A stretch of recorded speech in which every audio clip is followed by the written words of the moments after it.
Hello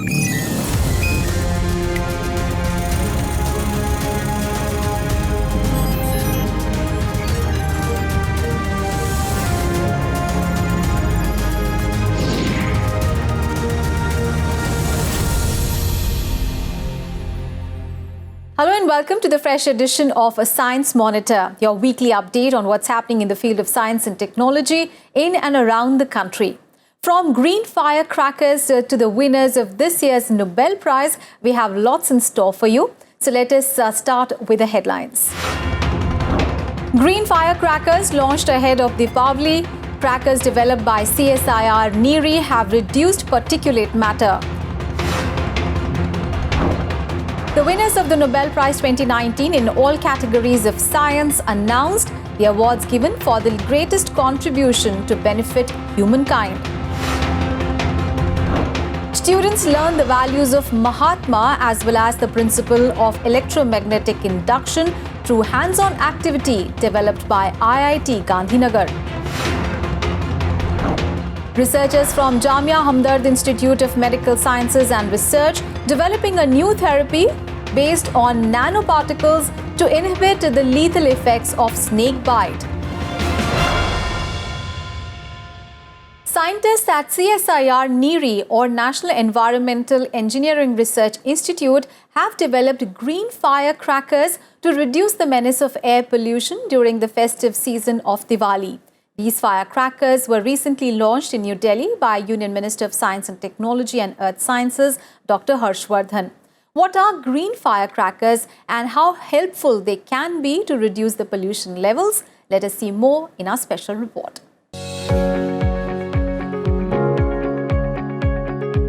2 years ago, Dr. Harshvardhan threw a challenge at the Indian scientists. The challenge was to develop green firecrackers to reduce the pollution levels during festivals such as Diwali.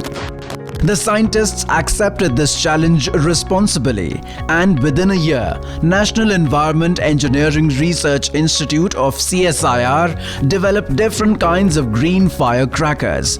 But developing these firecrackers wasn't enough. It was necessary to test and define the green firecrackers very clearly based on their composition and emissions. So, after complying with all the guidelines of the Supreme Court and the Central Pollution Control Board, and after obtaining the necessary license from the Petroleum and Explosives Safety Organization (PESO), the green firecrackers were launched recently by the Union Minister Dr. Harshvardhan. Green cracker जो है वो अब इस दिवाली पर market में QR code के साथ उपलब्ध हो गया।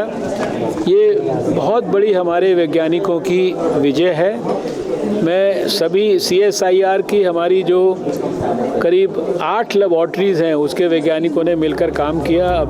The eco-friendly firecrackers developed by CSIR use potassium nitrate as the oxidant in place of barium nitrate. This replacement will bring down the emissions of particulate matter as well as harmful gases like nitrogen oxide and sulfur dioxide. The overall use of chemicals has also been minimized according to the scientists. जो conventional crackers थे और जो green crackers है उसमें जो emission reduction है वो काफ़ी कम हो रहा है। पार्टिकुलेट मैटर 30 से 35% कम हो रहा है, SO2 कम हो रहा है और स्मोक जो हम देखते हैं वो पार्टिकुलेट मैटर और गैशियस का मिक्सचर होता है, तो स्वाभाविक है कि स्मोक लेवल भी कुछ हद तक कम होगा। The green fireworks will be priced cheaper or similar to the conventional fireworks. The packaging of new fireworks will have a green logo and a QR code that buyers can use to check their authenticity. CSIR NEERI has entered agreements with 230 manufacturers to make the green fireworks. On the retail side, traders will have to obtain license to sell the new fireworks. The Supreme Court had banned the sale, use and manufacture of crackers that weren't green in October 2018 due to concerns regarding the rising pollution levels. However, it should be noted that green fireworks are not pollution-free. They just produce less air and noise pollution. So, it is better not to use any kind of firecrackers if we care about the air we breathe in every day. Union Minister of Environment, Forest and Climate Change has also urged the citizens to avoid any kind of firecrackers. मैं तो कहूँगा कि green fire cracker ना बजाइए और मुझे विश्वास है कि आप बच्चे ही घर में, छात्र ही घर में बताएंगे माता पिताजी को कि फायर क्रैकर्स मत लाइए. Bursting of firecrackers during festivals like Diwali increases air as well as noise pollution. It is a known fact that the quality of air that we breathe in is already below standards and has led to many health hazards, including deaths. Still, we seem to believe more in celebration of festivals rather than the celebration of life. Science Monitor hopes that from this year, every citizen will celebrate the festival with a sense of responsibility towards nature. The names of this year's Nobel Prize winners in the fields of medicine, physics and chemistry have been revealed. The announcements for the most prestigious international awards were made from 7th to 9th of October in Sweden. The awards were instituted according to the will of a Swedish scientist, Alfred Nobel, and are awarded for outstanding contribution to humanity in the respective fields. Currently, Nobel Prizes are given in the fields of physics, chemistry and medicine, and also for economics, literature and peace. Let us see our special report to know more about the winners of this year. The announcement for this year's Nobel Prize has been made by the respective institutions in Sweden. The winners in the science fields were announced on the 7th, 8th and 9th of October, and the announcement ceremony will end on 14th of October. 3 medical researchers have won the 2019 Nobel Prize in Physiology or Medicine. Cancer researcher from Boston, William Kaelin, geneticist from Baltimore, Greg Semenza, and a physician from UK, Peter Ratcliffe, will share the award for describing how cells sense and respond to changing oxygen levels by switching genes on and off. This discovery has been a key in understanding diseases such as cancer and anemia. The 2019 Nobel Prize in Physics has been awarded jointly to James Peebles, Michael Mayer and Didier Queloz for their work in furthering the human understanding of the universe.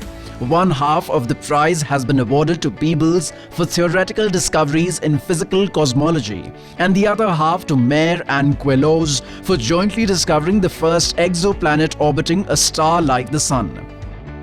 The discoveries have forever changed our conceptions of the world. The 2019 Nobel Prize in Chemistry also has 3 winners. The scientists are John B. Goodenough from USA, British scientist M. Stanley Whittingham and chemist Akira Yoshino of Japan. The trio has played an important role in the development of modern-day lithium-ion batteries.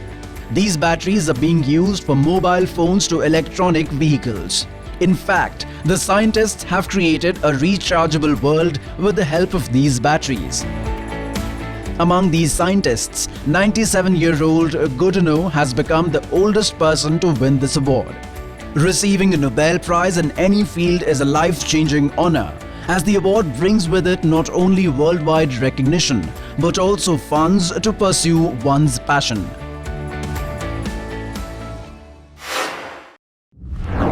As part of Gandhi Jayanti celebrations, the Department of Science and Technology collaborated with Indian Institute of Technology, Gandhinagar, to organize a very interesting workshop for the school students.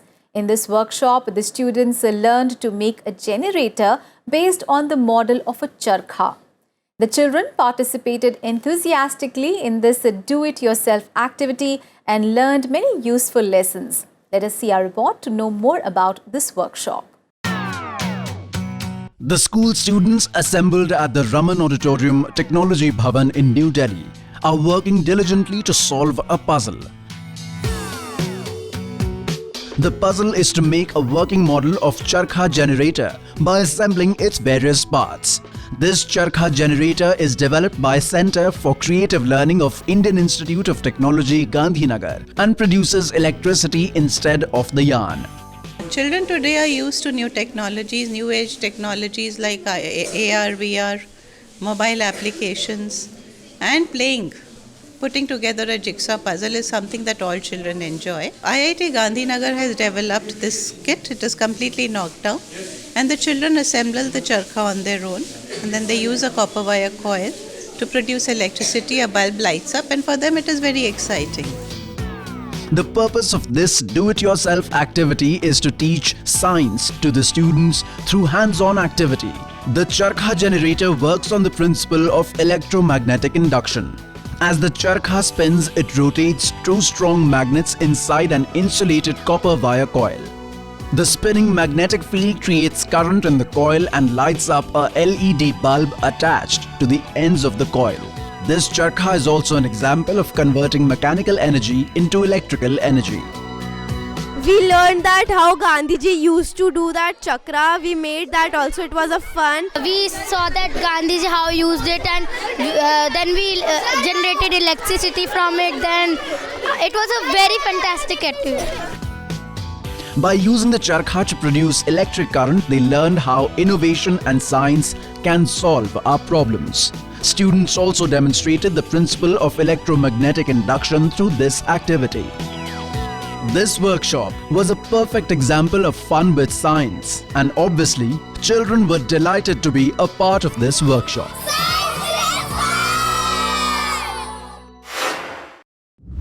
It's time for a short break now. Don't go anywhere, as we'll be back soon with more interesting stories. Welcome back. You're watching Science Monitor.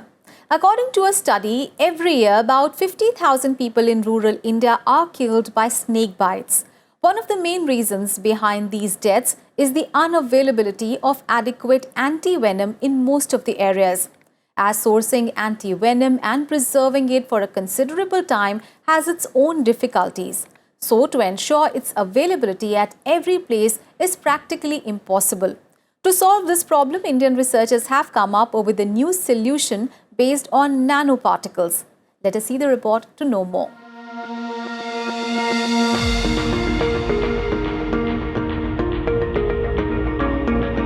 India is an agrarian country. Majority of its population lives in rural areas, and that is why it is common to encounter snakes and get snake bites in fields and forests. According to an estimate, about 50,000 people die of snake bites every year. India has nearly 300 species of snakes, but out of them only 50 species are poisonous. According to the data, venom of only 10 to 15 snakes is lethal enough to cause death, and out of these, Russell viper, Indian krait, cobra and saw-scaled viper are mainly responsible for most of the deaths. Lack of awareness and shortage of anti-venom at most of the places adds to the casualties. हमारे यहाँ जो drug है वो polyvalent antiserum के अलावा और कुछ भी नहीं है। अब पॉलीवैलेंट एंटीसीरम जो है इतना इफ़ेक्टिव नहीं है, हर वक्त अवेलेबल भी नहीं होता है। बहुत सारे जो लोग हैं जो अल्टरनेटिव थेरेपी ढूंढ रहे हैं कि स्नेक बाइट का कोई अल्टरनेटिव थेरेपी हम निकाल सकते हैं। Researchers at the New Delhi-based Hamdard Institute of Medical Sciences and Research have devised a new therapy to treat the snake bite. Based on their extensive research, scientists have discovered that nanoparticles of titanium dioxide act as anti-serum by inhibiting the effects of venom. Their studies on mice show that titanium dioxide nanoparticles protect against toxin-induced bleeding and cell death or necrosis. Also, these particles effectively reduce toxin-induced inflammation and edema.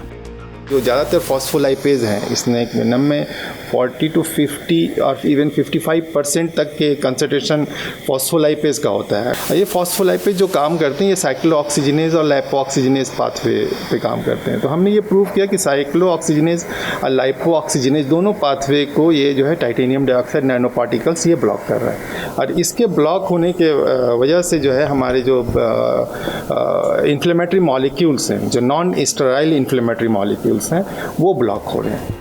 Snake venom contains a complex mixture of toxic proteins and enzymes. These toxins attack the circulatory system or the nervous system of the victim, and sometimes both, thereby leading to death in absence of immediate treatment. Researchers have found that titanium dioxide nanoparticles neutralize these toxins and inhibit their ill effects, acting as an antidote.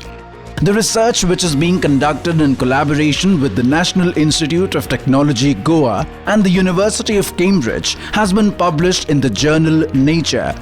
This study can open new avenues for treatment of snake bite and can also solve the problems related to anti-serum storage and availability. And now let us have a look at some other developments from the field of science and technology in our special segment, Science Express. Scientists at the Department of Clinical Medicine of the University of California have developed wireless observed therapy for the effective monitoring and treatment of tuberculosis. The therapy consists of an ingestible sensor, a patch worn on the torso, and a paired mobile device. The patient has to swallow the pill-sized sensor, and the sensor sends information about the drug level to the mobile app via the patch worn on the body. This therapy allows doctors as well as patients to monitor the regular intake of essential drugs. The randomized controlled trial of this therapy has been published in the international journal PLOS Medicine. Chandrayaan-2's orbiter and its payloads are working perfectly in space.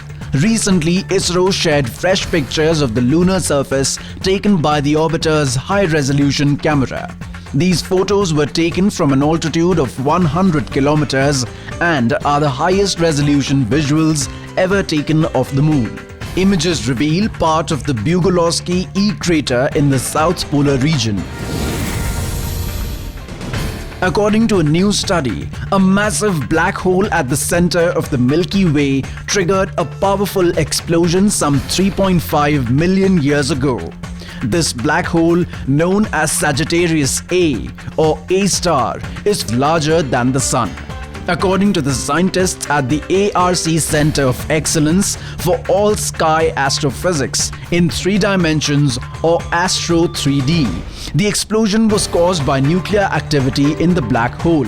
According to the concept so far, the Milky Way was considered an inactive galaxy with no bright center. The new study has given a new direction to understand its evolution and nature. Now it's time for another short break. We'll be back in a while. Keep watching Science Monitor on Rajya Sabha TV. Welcome back. You're watching Science Monitor.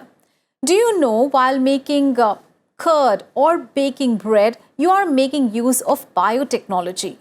Well, from baking bread to developing vaccines, biotechnology has immense applications. It involves converting the knowledge of biology into useful products for sectors like agriculture, food production, medicine, and many others.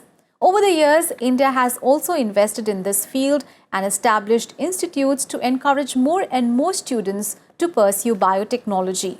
Today in our special segment, Career in Science, we will visit one such institute in Faridabad to see how it provides new opportunities to young researchers and entrepreneurs in this field.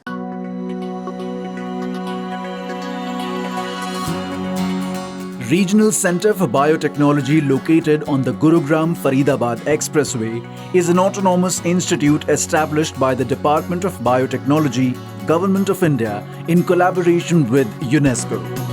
The aim of the institute is to conduct innovative research in the field of biotechnology by providing world-class education and training. Established in 2010, the institute has developed infrastructure rapidly. It has state-of-the-art research laboratories and facilities where research is being done in various fields of biotechnology like cell biology, development and behavior, agriculture biotechnology, bacterial and viral infectious diseases, protein structure and design, complex human diseases and molecular drugs. In addition to this, the Regional Center for Biotechnology is also conducting research training programs for undergraduate and postgraduate students of various universities, in which students gain real experience of many aspects of modern biological research that can help them in starting their research career. Besides its research program, RCB has major emphasis on its academic program. We train Masters and PhD students from India and several other neighboring countries. We also conduct several training programs in niche areas of biotech sciences. A separate advanced technology platform center has also been set up at this institute to accelerate innovation in biotechnology. The center has cutting-edge facilities to help new researchers to transform their ideas into reality. The ATPC will act as a catalyst for multidisciplinary basic and translational research by providing state-of-the-art instrumentation, professional technical services, and will also aim to develop new technologies in collaboration with academia and industry. Along with the training of students and researchers, a bio-incubator for new entrepreneurs has also been established, which helps in the commercialization of new ideas by providing them access to various inputs in the field of biotechnology. This Biotechnology Institute of the National Capital Region is an excellent platform for young talent interested in the field of biotechnology and is consistently striving towards developing the scientific capabilities of our country. And now it is time for our segment History of Science to know how the past events shaped our present world of science and technology.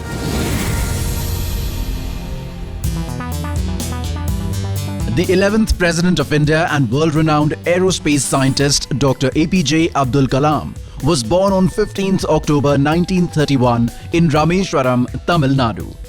Also known as the Missile Man of India, Dr. Kalam played a major role in the development of the space and defense technology while working in Indian Space Research Organization and Defense Research and Development Organization. He started fiber-reinforced plastic activities at ISRO and became the project director of India's first satellite launch vehicle, SLV-3. He was instrumental in the resurgence of the Hyderabad-based Defense Research and Development Laboratory. He is also known for initiating the Integrated Guided Missile Development Program. Dr. Kalam also played a key role in various other prestigious projects like the Battle Tank Arjun and the Light Combat Aircraft projects. In the year 1997, he was awarded India's highest civilian honour, Bharat Ratna, and in June 2002, he became the 11th President of India.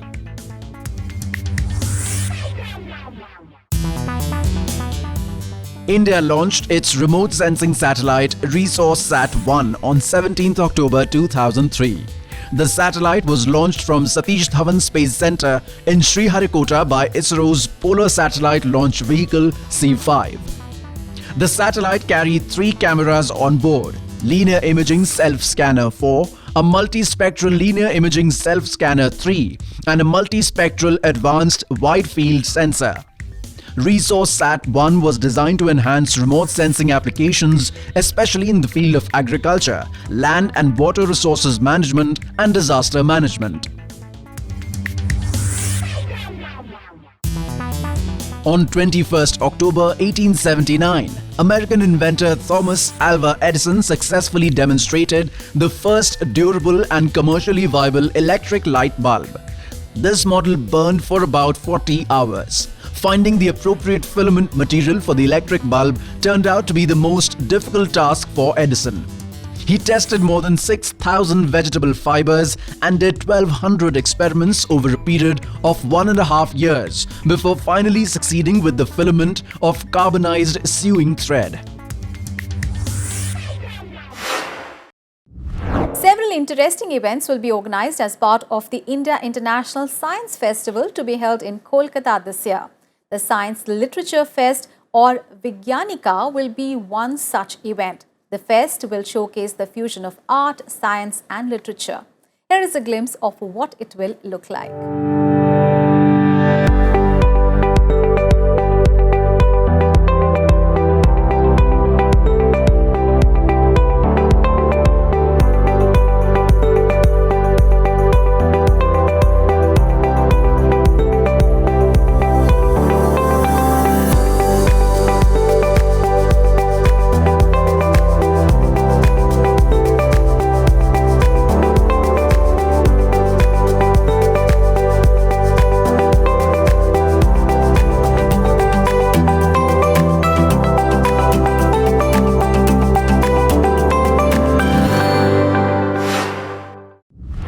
That's all in today's episode. Do tell us your views about our program. Our email address is news@vigyanprasar.gov.in. You can also write into us at Vigyan Prasar, 5th floor, Prithvi Bhavan, Lodi Road, New Delhi, 110003. We'll be back with fresh news stories on science and technology again next week.